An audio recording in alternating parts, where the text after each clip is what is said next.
совсем немного времени, и бесперспективный, ошибочный Панарин буквально взорвет молодежный чемпионат мира, показывая невероятную, яркую, неповторимую игру, и начнет свое восхождение к хоккейному Олимпу.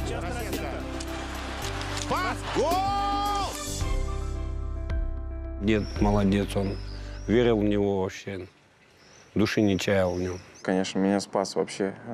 Так бы я, в сигнале в этом бы я там и сгнил бы, я думаю. Раз, два, три.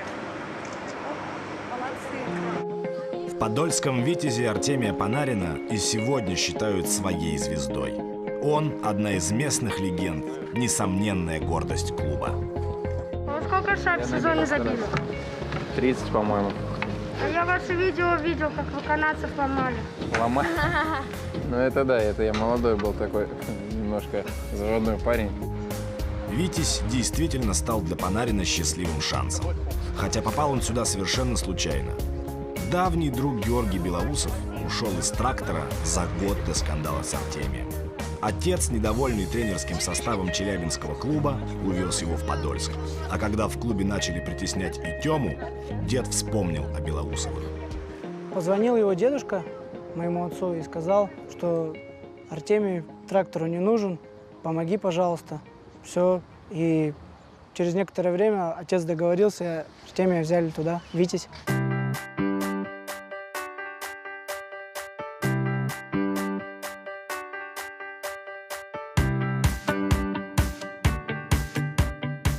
Вот еще автомат, самый первый, когда я приехал, сколько уже лет-то прошло, уже лет 11, наверное. Да ладно, чай персиковый еще есть. Офигеть, тогда он, правда, по-моему, рублей 10 стоил, сейчас 20-ка. Бомба просто, бомба. Не проиграв даже сезона в «Сигнале», никому ничего не сказав, Панарин просто уехал в подмосковный Подольск. Здесь все нужно было начинать сначала, но уже всерьез. Я помню, ехал, так боялся, попаду в команду. Нет, вот если бы не попал, тогда бы задница была на самом деле. Потому что, уже назад возвращаться, что ли, или что, не пробился там и так далее. И как так удачно. Я хорошо настроился, прям по-боевому. Как дела? Какими судьбами? Да так, заехал повидаться. Молодец. Да. Молодец. Тренируете? Что, есть перспективные-то? Таких, как ты, нет, к сожалению, Да? пока. Да ладно. Вот 2004 год он приехал на просмотр.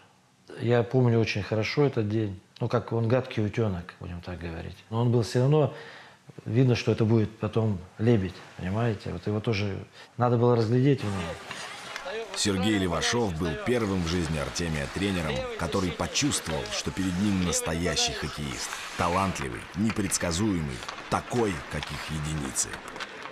Он делал все красиво на поле, то есть у него хорошее катание было. Видно сразу техника прекрасно, владение клюшкой прекрасно. А потом, когда у него голова поднята, он катается, все видит. Как песня, понимаете, складывается. Эту технику игры с поднятой головой, как бы не глядя на шайбу, но при этом контролируя каждое ее движение, Тёма долгие годы вырабатывал под руководством деда. Он меня заставлял все детство не смотреть на мячик этот гребаный. Постоянно по дому я ходил, играл, там он: не смотри на мяч, я все хожу, не смотрю. Самое главное, чувствовал наперед. Вот это первое, крюк называется. И все. Они устраивали в тесной квартирке настоящие хоккейные матчи. Это была радость для Артемия и головная боль для бабушки. Когда свободное время, Артем меня ставил сюда на ворота. Мы задергивали эти шторы. Туда били, сюда били. Супруга Нина Степановна, конечно, ворчала. Меня, конечно, я говорю, да вы что делаете? Говорю, мне всю мебель, говорю, перебили. Все углы оббитые. Хватит, говорю. В этих импровизированных квартирных матчах и рождался особый стиль игры Панарина. Тот, который потом будет восхищать и друзей, и соперников, и болельщиков. Чтобы не вслепую отдавал, а всегда точно в перо. И посмотрите, всегда он если кто разбирается, Он ведь редко когда-то куда-то шайбу пустит. Это мы все следим.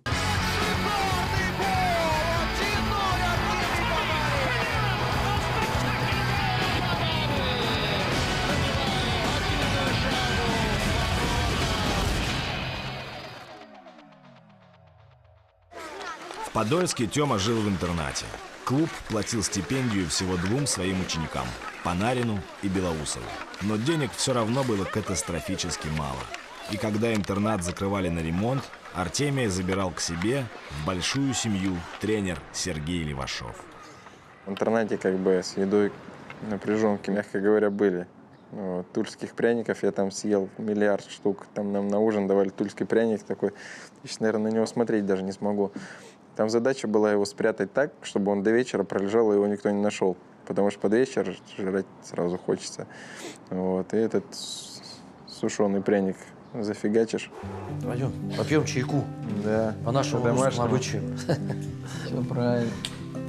Котлеты будут? Обязательно, обязательно. Пельменей только нет, жалко. Ну ладно. Не настряпали. Обычно стряпаем пельмени. Сибирские. Пельмени. В отпуске нельзя пельмени. Тёма вливался в семью легко и быстро, так что жена Левашова даже шутила, что он словно бы и рос здесь всегда. Он нянчился с детьми, помогал по дому и вообще был абсолютно родным. Давайте только попроще, чтобы я тут не заревел, ладно? Чтоб я тут не расчувствовался. Вообще он не первый, с кем, так сказать, кого я воспитывал. Там у меня были Костя Маслюков, Володя Маслов был такой, которого не было мамы, папы, тоже жил. Так что у меня длинная история. Панарину действительно завидовали. Любимчик тренера. Все у него получается, несмотря на то, что приезжий. Но Левашов так опекал юного Артемия не только из-за его хоккейных показателей. 15-16 лет был период такой, что там, как все юноши, он мог уходить куда-то в сторону от спорта. Нарушать режим, там, будем говорить. Вот так вот приходилось его лечить.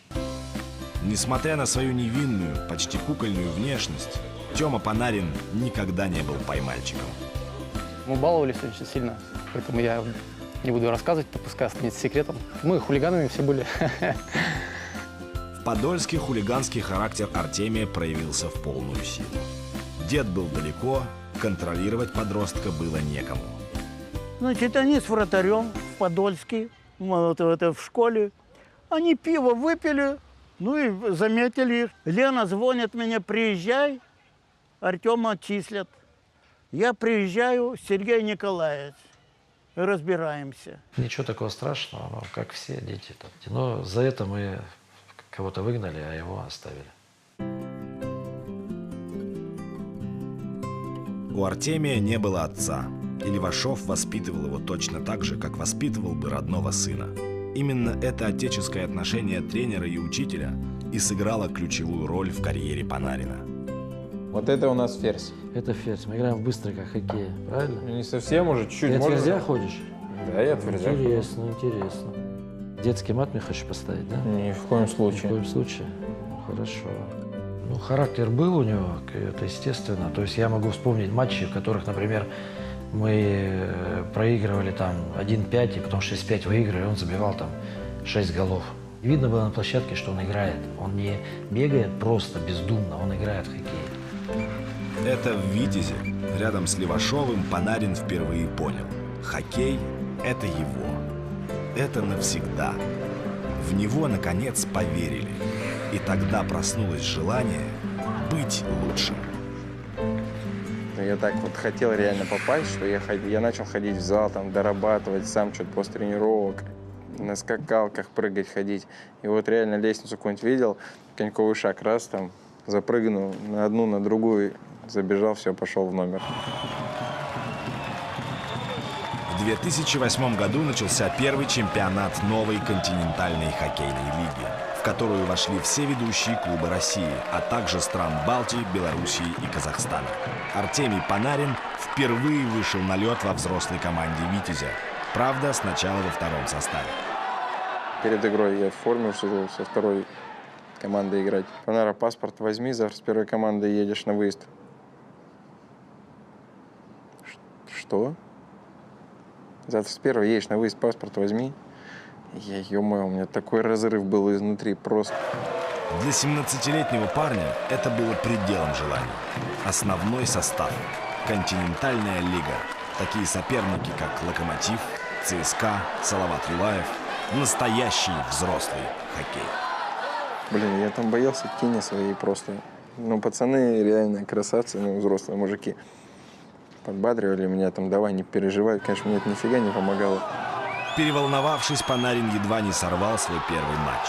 И так расстроился, что был готов прямо тут бросить клюшку на лед, развернуться и уйти навсегда. Короче, как там сыграл неудачно, побежали, гол забили. И ё-моё, ну все, наверное, хоккей не мое, надо завязывать. На самом деле, сразу мысли такие, блин. И приехал как раз, и Сергей Юрьевич Гамаляк говорит, давай, перестраивайся, это не детский хоккей. Дед Владимир Ильич ничего не знал. Для него самым важным было то, что внук уже добился того, о чем он сам в молодости мог только мечтать. Я ему говорю, слушай, я тут с первой командой еду как бы на выезд. И тут, ты что, это с первой командой все? И побежал по Коркину там наворачивать круги. Да у меня Тёмыч там. Смотрит весь город уже. Бабушки встречаются и говорят, мы смотрим, передавай привет ему. Мы ведь смотрим. Да я говорю, все Коркино уже смотрит. С того времени дед не пропускает ни одной трансляции, ни одного матча с участием внука. Бабушка тоже потихоньку освоила хоккейную терминологию. Она уже стала понимать. Но я спрашиваю, например, когда выходят, например, на игру, я спрашиваю, какие майки? Майки перепутают. Да что ты не можешь там? Либерота. Они же меняются. Оба переживают, пьют таблетки. Дед то и дело хватается за телефон, чтобы как много лет назад сказать внуку, теперь уже признанному хоккеисту, где тот ошибся, что сделал неправильно. Тёма ему говорит, что ну, не всегда же получается, не всегда же выигрывать-то. Вот это же игра. Игра. Забыла. А нам надо выигрывать. А нам надо. Они отлично помнят, когда началось это «нам надо». В том самом звездном матче, когда имя их внука узнал весь мир. В буфете-то мы фотографию еще не сняли? Нет, не право. Ну ладно. В сборной молодежной хоккейной лиги к Панарину поначалу отнеслись довольно прохладно. Неожиданно вернулся кошмар его детства. Тему вновь считали не слишком перспективным из-за роста. Очень много усилий приложил вот Борис Викторович Иванюшенко, чтобы его взяли туда просто, в МХЛ, потому что он все равно маленький был. Его туда не хотели брать, но не видели в нем хоккеиста. Полагались на больших, на высоких. Но впереди был чемпионат мира.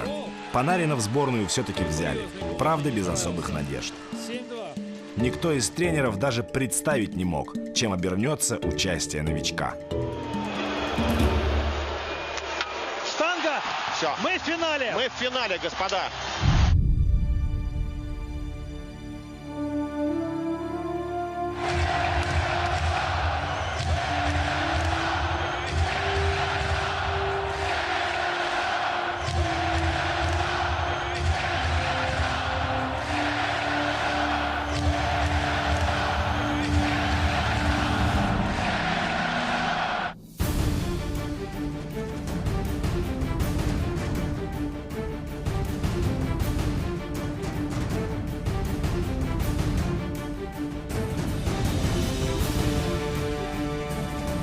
Январь 2011 года.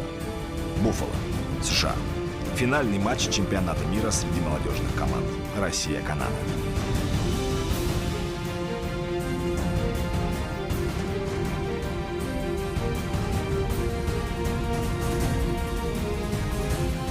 После второго периода канадцы уверенно лидируют 3-0.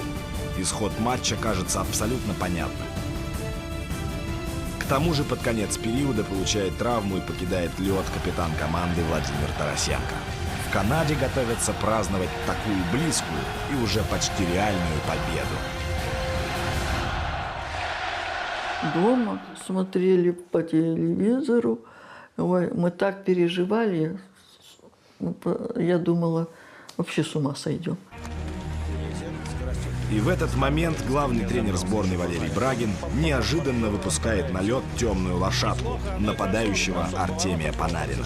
Пас на пятак. Еще один. Отыгрываем одну шайбу. Артемий Панарин. 3-1. Артемий Панарин. Причем второй. Видите? На 43-й минуте он забивает первую шайбу в ворота канадцев и переламывает ход матча. Так мы вот так вот сидели и говорили: Тёма, забей, Тёма, забей, Тёма, и он забил. Опять набирает скорость, лезет на пятак, выкидывает шайбу. За 5 минут российская сборная забивает еще 2 гола ошарашенным канадцам и сравнивает счет.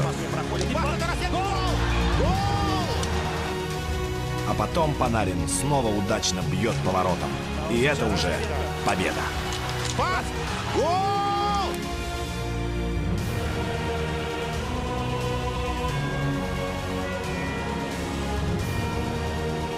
Я такое вижу впервые. Минуту 16 остается играть. И канадцы, болельщики, отправляются домой.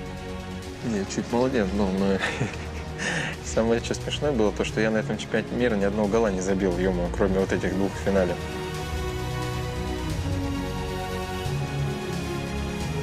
Это же было чудо. И он кричал: Коркина!